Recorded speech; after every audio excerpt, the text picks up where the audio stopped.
interrupt this program to bring you Courage, the Cowardly Dog Month! Whole month of Courage, the Cowardly Dog! First appearing in 1996, it was picked up by Cartoon Network, who work in the middle of Burbank, and directed by cartoonist John Dilworth. Though many years have passed since the original air date, it's now time for Zack to celebrate this great show! Well, old sport, what do you think? Huh. Neat. Hey guys, Zack here, and welcome back to Courage Month. So we've actually got 2 more episodes to review, Feast of the Bullfrogs and Tulip Swarm. So let's get into both of those.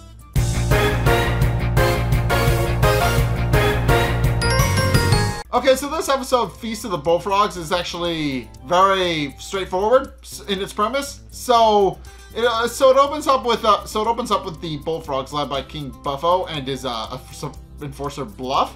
They're with the other Bullfrogs and their pond has gone dry. So King Buffo declares that they're going to go find a new pond, one with more water. And with that, the Bullfrogs then leave their old home and go to find a new one. Meanwhile, and they then proceed to descend upon the farmhouse where Eustace, Muriel, and Courage are all going about their business. Eustace is using a foot soak, and he finds a frog in his foot bath. Muriel is making some green tea, and then a frog just appears in her teacup. And Courage is also playing in the bath upstairs when his frog toy suddenly becomes a real one and then proceeds to give him a black eye. At which point they all proceed to converge in the living room where Eustace, Muriel, and Courage then proceed to complain about the frogs that have suddenly appeared in their house, and then suddenly there's a lot more of them. Which begins to concern Eustace, and even points out and begins to get ready to call the exterminator. But a bunch of frogs land on him before he can, and the line just goes dead. At which point Bluff then proceeds to punch a hole through the front door, and he and King Buffo actually come in, and King Buffo declares that it's actually a perfect place for them to build their new pond, and demands that the Bagges dig a new pond for them. And when Eustace and Muriel actually don't fully understand what it is they're actually supposed to do, King Buffo's advisor, who literally just a frog with glasses, he comes in and explains rather loquaciously that King Buffo's demanded that they build him a new pond, and that since he's actually declared that the Bagge house is actually a perfect place for a new one. And obviously, Muriel and Eustace are reluctant to actually do that. Eustace decides that he's actually not going to go help, and actually tries to go upstairs to get his mallet. But King Buffo demands Bluff to actually go and stop him, and Bluff actually winds up knocking Eustace down the stairs, and Eustace winds up falling on his back and gets knocked out a little bit. Meanwhile, Muriel tells them that they can't actually build upon there and that they need to leave after they assaulted her husband. So the Bullfrogs just kind of dogpile on Muriel, and she winds up getting buried under a bunch of Bullfrogs. At which point King Buffo declares that Courage is going to dig the pond for them, and Courage agrees, mainly so that his owners aren't hurt anymore. So he starts digging the pond, and by morning he actually has a pretty sizable pond in their front living room, which they then declare they need to actually fill with water and actually fill with lily pads. And Eustace is reluctant to actually fill it with water until he's actually attacked by Bullfrogs. So he decides he's going to just not get attacked by Bullfrogs anymore. While Muriel and Courage, under Bluff's careful gaze, actually start rooting around for some lily pads. And in the process, Bluff actually notices a fly and actually licks it up with his tongue. But then he notes another one which gets caught in some fly paper, which he winds up eating, fly paper and all, and it winds up getting stuck on his face, which he then rips off, but decides it's of no concern, and then continues to go back to watching Muriel and Courage. Meanwhile, Muriel realizes they have no lily pads, which causes Bluff to get angry with them. So Courage, in a panic, throws a couple of things around in an effort to find some, and in the process, one of their kitchen sponges actually winds up landing in the sink, which is currently full of water. And after realizing how well it floats, Bluff decides that that'll be a perfect substitute for their usual lily pads. So they just come in where Eustace is currently finishing off filling in the pond. While Muriel and Courage actually just wind up throwing in all of these sponges. Muriel actually winds up tripping on a bullfrog, which is how hers wind up landing in. But But now that they actually have lily pads and a proper pond, the King Buffo decides to actually declare it open, and they throw a massive celebration in the honor of their new pond. And at which point they decide to actually host a feast. And also King Buffo declares that now that their job is done as laborers, they're actually going to live with them. And declare that Eustace and Muriel are going to learn how to behave like frogs, which they're a bit reluctant to learn how to do at first, but with some much needed insistence from Bluff, they eventually figure out how to bounce, hop, and ribbit like actual frogs, which causes Courage to become concerned because now they're very much behaving like frogs, and it's clearly starting to get a little bit out of hand. At which point Buffo declares that in addition to their feast, they're going to need some flies, and sends Bluff to go get some alongside Courage, who Bluff uses as bait to actually lower the flies. He actually covers Courage in honey and then brings him out back where there's a bunch of flies gathered around the trash. So Bluff actually winds up whistling to the flies, who all gather around Courage, and then they proceed to bring him back inside, where it's revealed that the feast in question is actually human legs and is proposed to frog legs, and that they're actually going to be cooking Eustace and Muriel's legs. Which Courage realizes is finally a step too far and tries to tell them what the frogs actually have planned for them, but by this point they're too far gone and are actually behaving a little bit too much like frogs for anybody to actually care. So Courage realizes it's entirely up to him, and decides to actually use two of the things that he noted to his advantage, which is that the frogs are too stupid to know what flypaper is, and they use honey to actually attract flies to eat. So Courage decides to use both of those. He covers himself in honey again, gathers a bunch of flies, and then scoops it all up with the flypaper and runs back in the living room, where by this point Eustace and Muriel are about to be cooked, and their legs are about to be cooked. So Courage proceeds to use the flypaper to actually flap his way up to the light fixture, and then sticks all the flypaper on the ceiling and whistles to the frogs, which are stupid, and decide to actually lick up the flies on the flypaper, and they all wind up getting stuck. Everybody except King Buffo, who doesn't notice, who realizes that it's actually a trap. At which point Courage then proceeds to wrap them up in the light fixture, and then proceeds to not only pull them out the front door through the hole that they made, but then proceeds to use centripetal force to send them all flying back to where they came from. The sole exception being with them dealt with, the sole exception being King Buffo, who, at which point Courage then proceeds to pick up Eustace and Muriel and throw them into the quote-unquote pond, which causes them to return to normal and come back to their senses. At which point King Buffo, now without his following, decides to go and find somebody else to go and make his new following, and after declaring stupid dog at Courage, then proceeds to just hop out of the living room. And with that, Courage then proceeds to fill the hole back in. And later that night, they just settle down to watch the baseball game with Muriel remarking that she's sworn off green tea for a while, since for obvious reasons. While Eustace is just trying to watch the game now that everything's back to normal. And in the process, we find out that King Buffo has since gone on to become a center fielder in the local baseball team. So yeah, he winds up having a happy ending because now he works as a center fielder. But yeah, this episode is just interesting in that some Bullfrogs just kind of show up and actually try to turn the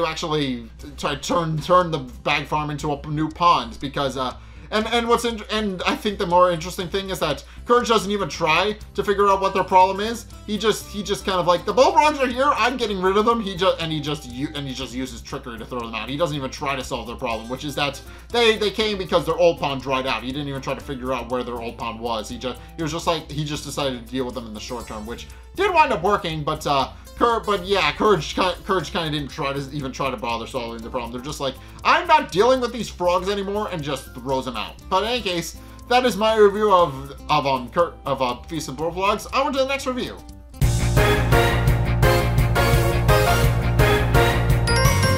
Okay, so this episode, Tulip's Worm, is well, it's interesting in that the threat in this episode is kind of a passive one, but still a very dangerous one indeed. So the episode starts off with the town of nowhere getting attacked by a UFO. Long story short, two teddy bears, they show up in the UFO, UFO and actually attack, with one of them scolding the other one for shooting first and asking questions later, which he points out he needs to stop doing.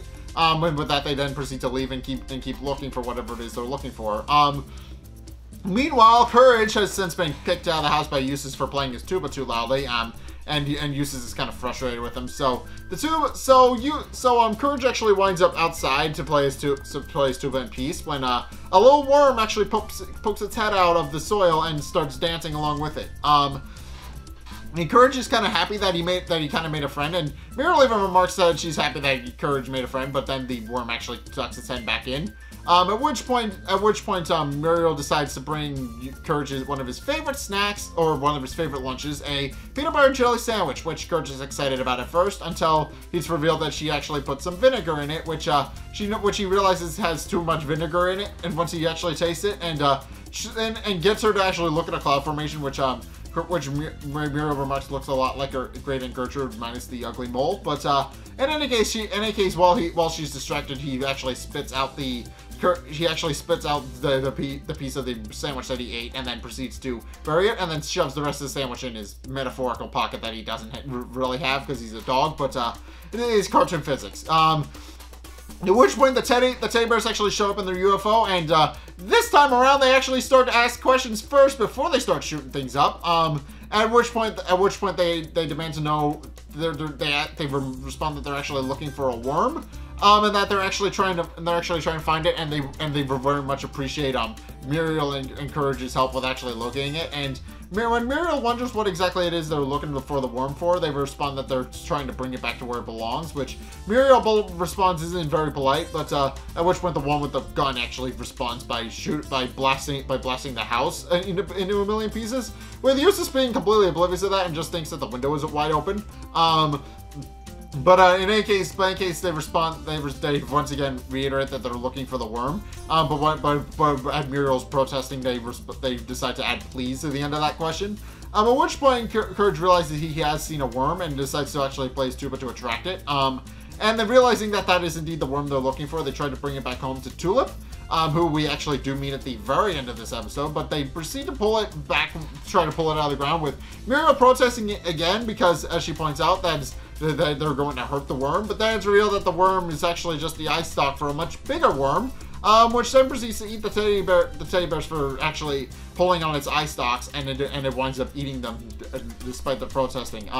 And then it goes on and goes to eat Muriel, with Courage realizing that that's incredibly dangerous, and actually chases after the worm down its hole to actually figure out what's going to try and stop it and get Muriel back. At which point, Muriel is revealed that she actually hasn't been fully digested yet. She actually talks to Courage from inside the worm, as does the one teddy bear, who responds that if he doesn't get them out soon, they will indeed be digested. But does tell them that all they need to do is get her back to Tulip, and all they need to do is get them back on the UFO, and then he'll give them directions from there. So Courage decides to actually pop his head back out of the hole and starts playing his tuba to attract the worm, which follows Courage back into the ship. At which point he then proceeds to discard his tuba and puts a CD player playing tuba music on the worm's ears, I want to say. He puts it on the little eye stalk, and it kind of placates it. At which point the teddy bear asks him if he's ever driven a spaceship before, which Courage responds he really hasn't. At which point it's revealed that runs on the same principle as riding a bicycle. In fact, the exact same concept. It's like an exercise bike in the middle of the room that is just attached to the rest of the circuitry of the ship. At which point the teddy bear proceeds to give him some directions, which is to go past Saturn, turn onto Intergalactic 80, go past the family diner, count to 12, think happy thoughts, and then press the red button, which Courage all writes down. And then as the worm proceeds to digest them by tenderizing them, covering them in seasoning, and then bathing them in acid to make them woozy. Courage then proceeds to do exactly what I just described. And he eventually does indeed wind up on Tulip's planet, where he actually runs into Tulip, who is a massive alien woman, and after greeting Courage and actually dumping them out of the spaceship, he does ask her where her teddies are, and he immediately responds that the worm ate them. So she then proceeds to start belching up the worm, when he only belches up the bazooka that she gave one of the teddies. At which point she remarks that they're likely too far in the worm's digestive tracts to actually get it out. So Courage then proceeds to go inside the worm to go and find them, avoiding all of the things I just described with the digestion process. And eventually winds up at the edge where they're actually being tumbled in, and Muriel remarks that she's happy he enjoyed his lunch and decides to take a nap. At which point he realizes he can actually stop the worm and get him to vomit them all up by using his lunch. So he takes his peanut butter jelly sandwich with the vinegar in it, throws it into the worm's stomach acid, which causes the worm to then proceed to vomit up the teddy bears, Muriel, and Courage. Tulip is very happy that her worm has indeed belched them up, but then she kind of turns into an antagonist because she decides she wants to actually keep Eustace and Muriel and Courage, which Muriel and Courage don't really want to. So when she goes to try and pet Muriel with one of her fingers, which has a band-aid on it, Courage then proceeds to take her band-aid, and then proceeds to use that as a parachute to get back to the ship, and then proceed to escape the planet. At which point they go back home. Eustace is still complaining about the fact that the window is open, which is then met with Muriel and Courage then proceeding to park the ship right on top of where their house used to be, with Eustace merely remarking that that's a lot better. At which point they get out, and Muriel decides to celebrate by making Courage another PB&J, but this time with more vinegar in it, which Courage then responds to by vomiting into it. So yeah, this episode is interesting in that there is no active threat. The worm just happens to eat Muriel, not mainly because it's cranky and it had its head pulled, but the teddy bears aren't really an active threat either, because they're just kind of doing their job. And then Tulip isn't really an active threat because she's not really an antagonist. She just wanted her pet back, and by extension she winds up imprinting on Muriel and Courage and wants them to be her pets. So yeah, overall, not a very interesting episode where there really wasn't really an antagonist. It was just a series of kind of smaller things happening that weren't really antagonistic. I mean, the worm is probably the closest thing that the episode has to an antagonist, and even then, the worm just ate somebody, and it didn't want to go back home. There was no real threat with that. I mean, there was the threat of them being digested, but other than that got dealt with pretty quickly. So yeah, overall, this was an interesting episode. But in any case, that's my review of Courage the Cowardly Dog. What did you guys think? Let's get a discussion going in the comment section down below, or over on my Discord server, link in the description. Anyway, thank you guys so much for watching. If you enjoyed, be sure to like, comment, and subscribe. Also, be sure to follow me on Twitter in the description below. If you want to keep up to date with what's going on the channel, then my Twitter is actually the best way to do that. Also, be sure to check out my Patreon if you want to help support me. Obviously, this is a very big project, and I would like to make future projects like this. So, if you guys want to do that, by all means, go check me out. Link is down in the description. Just be sure to go help me out if you absolutely want to. And finally, if you want to see more content from me, then be sure to check both of the videos. The one, you can check out both of the videos linked in the end screen. The top video is the most recent one. It may or may not be this one. Whereas the bottom video is a video recommended to you based on what you've already seen from me. And both of those may or may not be Courage related. And also, be sure to check out my Twitch down in the description as well, because we are actually getting close to the grand finale of Courage Month, which is going to be a live watch-along of the crossover movie with Scooby-Doo, which I'm very much looking forward to. So, if you want to see that, by all means, again, link is down in the description. Be sure to go check that out and just follow me over there so you don't miss that. But in any case, yeah, thank you guys so much for watching. So next time I will see you guys in the next video. Peace!